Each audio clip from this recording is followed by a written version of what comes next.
Now we are going to know the step in preparation of the income and expenditure account from receipt and payment account. இப்போ பார்த்தீங்கன்னா இந்த சம்ல receipt and payment கொடுத்துருப்பாங்க. நம்ம எப்படி balance sheet வந்து trial balance prepare பண்ணுவோம் இல்லையா? Trial balance வந்து நம்ம என்ன trading account, profit loss account and balance sheet prepare பண்ணோம். அதே மாதிரி இதுல பார்த்தீங்கன்னா வந்து receipt and payment account கொடுத்துருப்பாங்க. receipt and payment account வந்து நம்ம என்ன ப்ரிப்பேர் பண்ண போறோம் அப்படின்னு பார்த்தீங்கன்னா income and expenditure account prepare பண்ணுவோம். இது எப்படின்னா first opening and closing balance of cash and bank account is receipt and payment account must be excluded. இது என்ன இருக்குது opening and closing account balance capital அதாவது cash எடுக்கவே கூடாது. Okay, capital receipt and capital expenditure must be excluded. என்ன வரக்கூடாது, capital and capital expenditure வரக்கூடாது, capital receipt வரக்கூடாது. ஓகேவா? சோ நம்ம என்ன எடுத்துட்டோம், கேஷ் எடுக்க மாட்டோம், பேங்க் எடுக்க மாட்டோம். அதே மாதிரி கேபிட்டல் ரெசிப்டும் கேபிட்டல் பேமெண்ட்டும் capital receipt and capital expenditure எடுக்க மாட்டோம். அப்புறம் only revenue pertaining to the current year should be taken to current credit side of the income and expenditure account. Due adjustment should be made from income received in advance, income accrued from the current year and from the amount relating to the previous year or years. இது என்ன பண்ணுவோம், only revenue receipt மட்டும்தான் எடுப்போம், current year மட்டும் தான் எடுப்போம். ஓகேவா? So நம்ம ப்ரீவியஸ் அதாவது முன்னாடி வருஷத்துக்கோ இல்லை அதுக்கு அடுத்த வருஷமோ நம்ம எடுக்க மாட்டோம். அப்ப என்ன அர்த்தம், இன்கம் அண்ட் எக்ஸ்பெண்டிச்சர் அக்கௌண்ட்ல நம்ம ப்ரிப்பேர் பண்றது. Okay, similarly revenue expenditure relating to the current year only must be taken into debit side of the income and expenditure account. Adjustment must be made for outstanding expenses of the previous year and current year and for prepaid expenses of the previous year and current year. இதெல்லாம் வந்து adjustments. உங்களுக்கு தெரியும், balance sheet நம்ம prepare பண்ண உங்களுக்கு தெரிஞ்சிருக்கும், prepare பண்றது அதே மாதிரி இருக்கும். Any income and or expenses relating to specific fund must not be taken to income and expenditure account. Specific fund என்னது, இது capital nature. அப்ப நம்ம என்ன பண்ண மாட்டோம், income and expenditure எடுக்க மாட்டோம். அதே மாதிரி நான் cash items such as bad debts, depreciation, loss or gain on sale of assets etc. will all not recorded in receipt and payment account, must be recorded in the income and expenditure account. Okay, next பாருங்க, the balance figure of the income and expenditure account is either surplus or deficit and will be transferred to the capital fund in the balance sheet. நம்ம balance sheet final account prepare பண்ணும்போது that is trading account prepare பண்ணணும் இல்லையா, அதுல வர லாபத்தை நம்ம என்ன பண்ணுவோம், ட்ரேடிங் அண்ட் ப்ராஃபிட் லாஸ் அக்கௌண்ட்ல வர நெட் ப்ராஃபிட் நம்ம என்ன பண்ணுவோம், கேபிட்டல் கூட ஆட் பண்ணுவோம். இங்க என்ன பண்ணுவோம், சர்ப்ளஸ் ஆர் டெபிசிட்னு சொல்லுவோம், அதை எங்க டிரான்ஸ்ஃபர் பண்ணும் அப்படின்னு பார்த்தீங்கன்னா கேபிட்டல் ஃபண்ட்ல டிரான்ஸ்ஃபர் பண்ணும். ஓகே, கேபிட்டல் ஃபண்ட்ல டிரான்ஸ்ஃபர் பண்ணும். So இங்க பாருங்க, if the total of the credit side of the income and expenditure is more than the total of the debit side, the excess of the income over expenditure, the difference present surplus. Okay, income அதிகமா இருந்தா surplus. If the total of the debit side of income and expenditure account is more than the total of the credit side, excess of the expenditure over income, it difference present deficit. அதாவது income அதிகமா இருந்தா surplus, expense அதிகமா இருந்தா deficit. Okay, இப்போ நம்ம என்ன படிக்கோம்னா, what is the difference between receipt and payment account and income and expenditure account. சரி, இப்போ நம்ம முன்னாடி போட்ட சம் என்னன்னு பார்த்தீங்கன்னா ரெசிட் அண்ட் பேமெண்ட் அக்கவுண்ட் போட்டுமா, ஞாபகம் இருக்கா? சரி, இப்போ இன்கம் அண்ட் எக்ஸ்பெண்டிச்சர் அக்கவுண்ட் போட போறோம். இதுக்குள்ள என்ன டிஃபரன்ஸ் அப்படிங்கிறது பாத்தீங்கன்னா, நீங்க வந்து இந்த டிஃபரன்ஸ் பிட்வீன் சம் எல்லாம் போட்டுட்டு நீங்க படிச்சு பாருங்க, உங்களுக்கு புரியும், ரொம்ப ஈஸியா இருக்கும். Okay, receipt and payment account வந்து income and expenditure account. ரெண்டாவது பாருங்க, it is prepared to know the receipt, cash receipt and cash payment. சரி, receipt and payment account ஏன் ப்ரிப்பேர் பண்றோம், to know the cash receipt and cash payment. அதாவது cash receipt-யும் cash payment-யும் தெரிஞ்சதுக்காக prepare பண்றதா receipt and payment. ஆனா income and expenditure account ஏன் prepare பண்றோம்னா, it is prepared to know whether there is an excess of income over expenditure or an excess of expenditure over income during the current period. இது ஏன் prepare பண்ணா, வருமானம் அதிகமா இருக்கா இல்ல செலவு அதிகமா இருக்கான்னு பாக்கிறதுக்காக ப்ரிப்பேர் பண்றது இந்த அக்கௌண்ட். ஓகே, ஆனா ரெசிட் அண்ட் பேமெண்ட் ஏன் ப்ரிப்பேர் பண்றோம், கேஷ் ரெசிட் என்ன இருக்கு, கேஷ் பேமெண்ட் என்ன இருக்குன்னு பாக்கிறதுக்காக. Nature of the account, it is real account. எது ரியல் அக்கௌண்ட், ரெசிப்ட் அது real account and it is summary of cash account. Cash receipt are recorded on the debit side and cash payments are recorded on the credit side. ஓகேவா, cash ரெசிப்டா இருந்தா debit சைடும், cash payment இருந்தா credit சைடும் நம்ம போட்டோம். இங்க அப்படின்னு பார்த்தா it is a nominal account. எது nominal account? Income and expenditure அப்படின்னு நாமினல் அக்கௌண்ட். இது வந்து இட் இஸ் எப்படி இருக்கும் பார்க்கறதுக்கு? ப்ராஃபிட் அண்ட் லாஸ் அக்கௌண்ட் மாதிரி இருக்கும். எக்ஸ்பென்ஸ் வந்து டெபிட் சைட்ல போடும், இன்கம் வந்து கிரெடிட் சைட்ல போடும். ஓகேவா? ஸோ இதுல என்ன நம்ம தெரிஞ்சுட்டோம்? இங்க பார்த்தீங்கன்னா பர்பஸ் என்னன்னா கேஷ் ரெசிப்ட் அண்ட் பேமெண்ட் கண்டுபிடிக்குது. இது வந்து சர்ப்ளஸா டெபிசிட்டான்னு கண்டுபிடிக்குது. ரெண்டாவது நேச்சர் பார்த்தீங்கன்னா இது ரியல் அக்கௌண்ட், இது நாமினல் அக்கௌண்ட். ஓகே, இதுல என்ன இருக்கும்? கேஷ் ரெசிப்ட் டெபிட் சைடும் கேஷ் பேமெண்ட் கிரெடிட் சைடும் இருக்கும். இது வந்து எக்ஸ்பெண்டிச்சர் வந்து டெபிட் சைடும் இன்கம் கிரெடிட் சைடும் இருக்கும். ஓகேவா? நெக்ஸ்ட் பாருங்க, basis of accounting. Basis of accounting அப்படிங்கிறது it is based on the it is based on the cash system of accounting. Non-cash items are not recorded. என்ன பண்ண மாட்டாங்க? அதாவது நான் கேஷ் ஐட்டம்ஸ் எழுத மாட்டோம். இதுல ரெசிப்ட் அண்ட் பேமெண்ட்ல கேஷை மட்டும் தான் எழுதும், மற்ற எழுத மாட்டோம். ஆனா இது என்னன்னா it's accrual system of accounting. Non cash items like outstanding expenses, depreciation are also recorded. இது எல்லாமே எழுதுவோம். ஓகேவா? Opening and closing balance. It commences with the opening balance and of cash and bank and ends with the closing balance of cash and bank. If there is no opening, it is end with the surplus or deficit. இது பாருங்க, first accounting basis என்ன அப்படின்னு பார்த்தீங்கன்னா இது வந்து cash system accounting. Okay, இது என்னது? Accrual system. ஓகேவா? இப்ப இதுல வந்து நான் கேஷ் ஐட்டம்ஸ் எழுத மாட்டோம், இதுல நான் கேஷ் ஐட்டம்ஸ் எழுதும். இதுல பாத்தீங்கன்னா கமெண்ட்ஸ் ஓபன் பண்ணும்போது receipt and payment, that is receipt and payment account prepare பண்ணும்போது நம்ம என்ன பண்ணுவோம்? ஓப்பனிங் பேலன்ஸ் போட்டு க்ளோஸ் ஓப்பன் பண்ணுவோம், க்ளோஸ் பண்ணுவோம், க்ளோசிங் பேலன்ஸ் போட்டு க்ளோஸ் பண்ணுவோம். ஆனா இங்க என்னது? ஓப்பனிங் பேலன்ஸ் கிடையாது. இது எப்படி? சர்ப்ளஸ் அண்ட் டெபிசிட்டோட முடிச்சிடும். ஓகேவா? Next nature of items. இந்த நேச்சர் ஆஃப் ஐட்டம்ஸ் அப்படிங்கிறது என்னன்னு பாத்தீங்கன்னா it contains actual pay receipt and payment respective of the revenue or capital item of nature. It contains only revenue items, that is only revenue expenditure and revenue income. Period pathina all cash receipt and payments made during the year pertaining to the past period, current period, subsequent period are recorded. It contains only the items relating to the current period. சரி, இது என்ன அப்படின்னு பாத்தீங்கன்னா இதுதான் ரொம்ப ரொம்ப முக்கியத்துல nature of the items அப்படின்னு என்னன்னு பாத்தீங்கன்னா இதுல வந்து இந்த ரெசிப்ட் அண்ட் பேமெண்ட் அக்கௌண்ட்ல என்ன மாதிரி பேமெண்ட் இருந்தாலும் சரி, அது வந்து பேமெண்டா இருந்தா எழுதுவோம். அதே மாதிரி ரெசிப்டா இருந்தாலும் ரெசிப்ட் சைட்ல போடுவோம், பேமெண்ட் இருந்தாலும் பேமெண்ட் செய்வோம். அது வந்து ரெவென்யூ நேச்சரா கேபிட்டல் நேச்சரா நம்ம பார்க்கவே இல்லை. எந்த ஒரு வருமானம் வந்தாலும் காமிச்சிடும், எந்த ஒரு செலவா இருந்தாலும் எங்க காமிச்சிப்போம்? ரெசிப்ட் அண்ட் பேமெண்ட் அக்கௌண்ட்ல காமிச்சோம். ஆனா இந்த கேஸ் ஆஃப் இந்த இன்கம் அண்ட் எக்ஸ்பெண்டிச்சர் அக்கௌண்ட்ல பாத்தீங்கன்னா income and expenditure revenue items மட்டும் தான் காட்டுறோம். ஓகேவா? இங்க என்ன காட்டுறது? ரெவென்யூ எக்ஸ்பெண்டிச்சர் காட்டுறோம், இன்கமும் காட்டுறோம். ஆனா என்ன காட்டுறது? கேபிட்டல் நேச்சர் காட்ட மாட்டோம். அதுக்கு காட்டுவோம்? பேலன்ஸ் ஷீட்ல காட்டுவோம். புரியுதா? அதே மாதிரி இன்னும் இந்த பீரியட் அப்படிங்கிறது பாருங்க, இதை வச்சு நம்ம சம் போடுவோம். All cash receipts and payment during the year pertaining to the past period, current and subsequent period are not recorded. அதாவது எந்த வருஷத்தோட வருமானமா இருந்தாலும் இந்த வருஷம் என் கைக்கு வந்துச்சுன்னா என்ட்ரி போடுறோம், ரெசிப்ட்ல வந்துச்சு. சரி, பாத்தீங்கன்னா போன வருஷம் வந்து நான் கொடுக்க சப்ஸ்கிரிப்ஷன் எனக்கு வராம இருந்தா இந்த வருஷம் வந்தது. அப்ப என்ன பண்ண? ரெசிப்ட்னு போட்டுரும், அவ்வளவுதான். அது போன வருஷமா இல்ல முன்னாடி வருஷமா அது எனக்கு கவலை கிடையாது.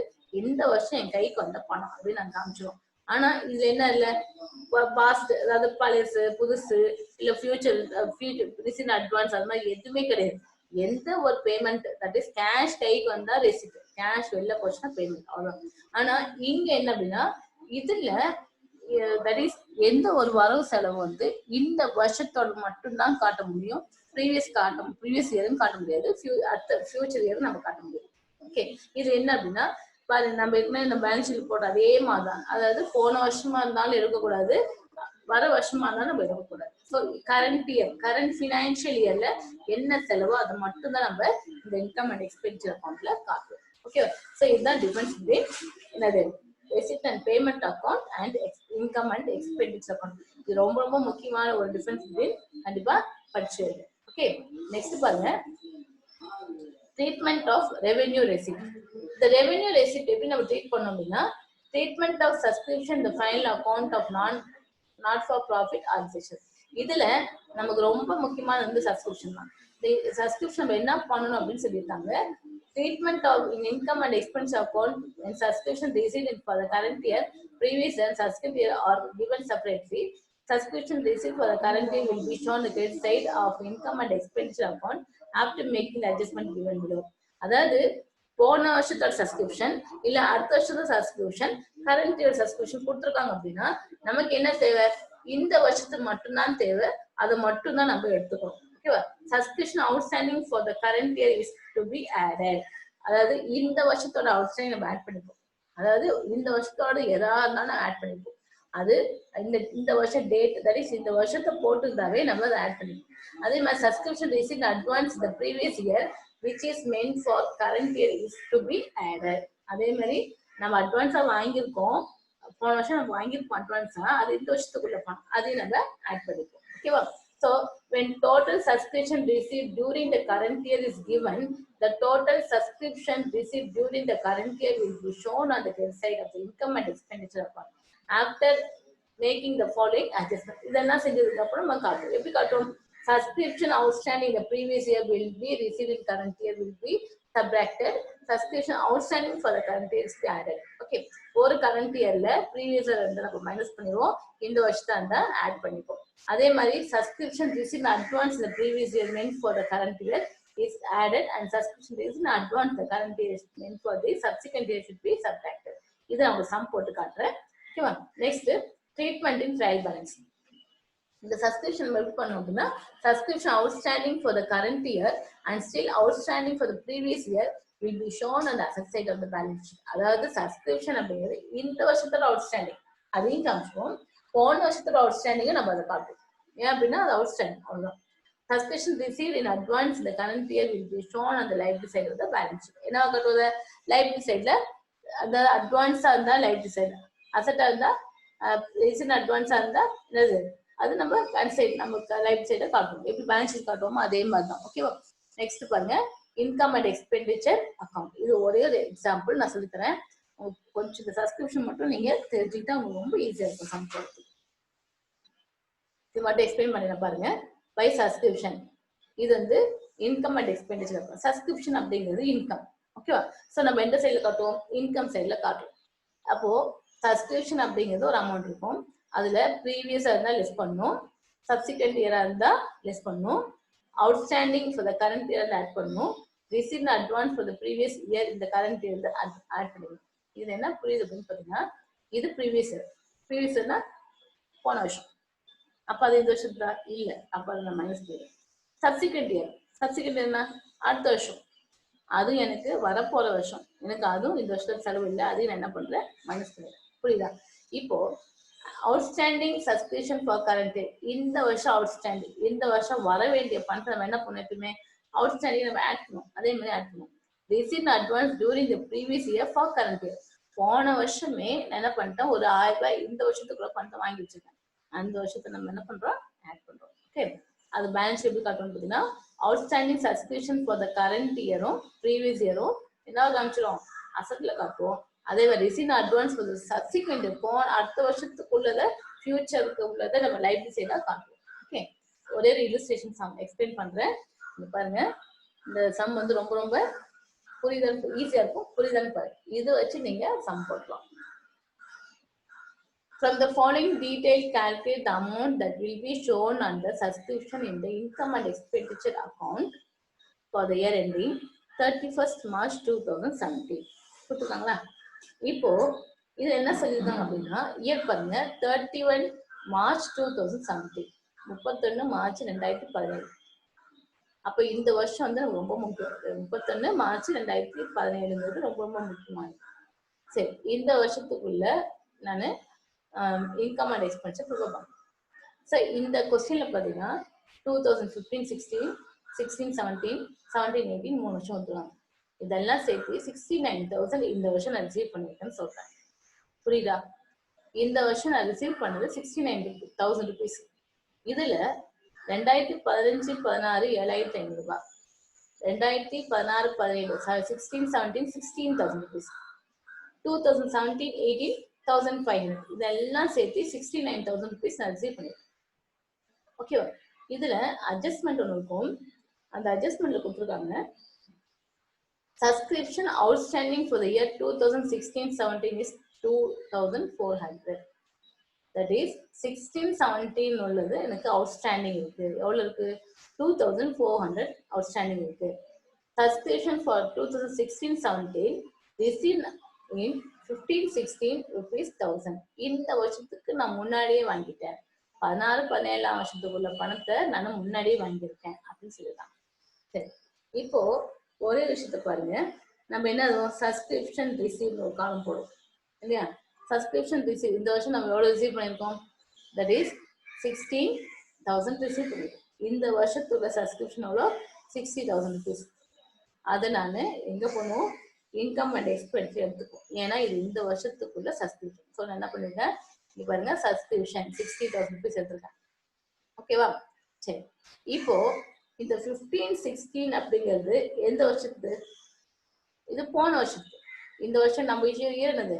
16-17. இது 15-16 அப்படிங்கிறது போன வருஷத்துக்கு. அப்போ நம்ம என்ன பண்ண மாட்டோம்?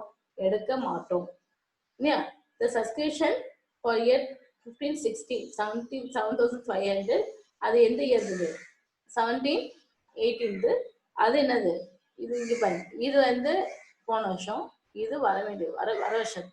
இது ரெண்டு இந்த வருஷத்துக்கு கிடையாது. அப்போ இது ரெண்டையும் நம்ம எடுக்க மாட்டோம். நம்ம எடுக்கிறது 2016-17 மட்டும்தான். ஓகேவா? ஸோ இது நான் எடுத்துட்டேன். ஸோ இங்க எழுதிட்டேன் பை சப்ஸ்கிரிப்ஷன் 60,000 rupees. இதுல அவங்க என்ன சொல்றாங்கன்னா, சப்ஸ்கிரிப்ஷன் அவுட்ஸ்டாண்டிங் ஃபார் இயர் 16-17 2400. இந்த வருஷத்தோட அவுட்ஸ்டாண்டிங், அதாவது 16-17னா இதோட இந்த இயர் இருக்கான்னு பாருங்க. அந்த இயரை மட்டும் எடுக்க, மற்ற விட்டுருங்க. இப்போ இந்த 16-17ல எனக்கு அவுட்ஸ்டாண்டிங் 2,400 ரூபாய். அப்ப நான் என்ன பண்ண போறேன்? அவுட்ஸ்டாண்டிங் என்ன பண்ண எப்பவுமே ஆட் அவுட்ஸ்டாண்டிங். அதே மாதிரி இங்க ஆட் அவுட்ஸ்டாண்டிங் சப்ஸ்கிரிப்ஷன் ஃபார் 2016-17 2,400 ரூபாய். சரியா? அதுக்கப்புறம் பாருங்க, கொஸ்டின் சொல்லியிருக்காங்க. Subscription for 2016-17 received in 2015-16 was 1,000. இந்த வருஷத்து பணம் நான் இந்த வருஷமே வாங்கிட்டேன், முன்கூட்டியே வாங்கிட்டேன். அது எந்த வருஷத்துக்கு பணம்? 16-17 பணம் தானே, அப்ப எடுக்கும் தானே. ஸோ நம்ம அதையும் நம்ம என்ன பண்றோம்?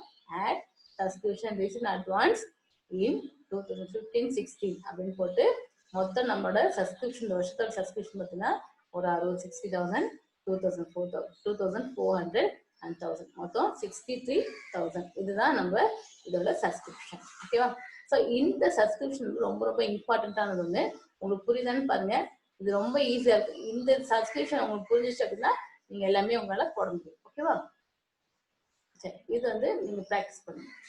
Thank you students.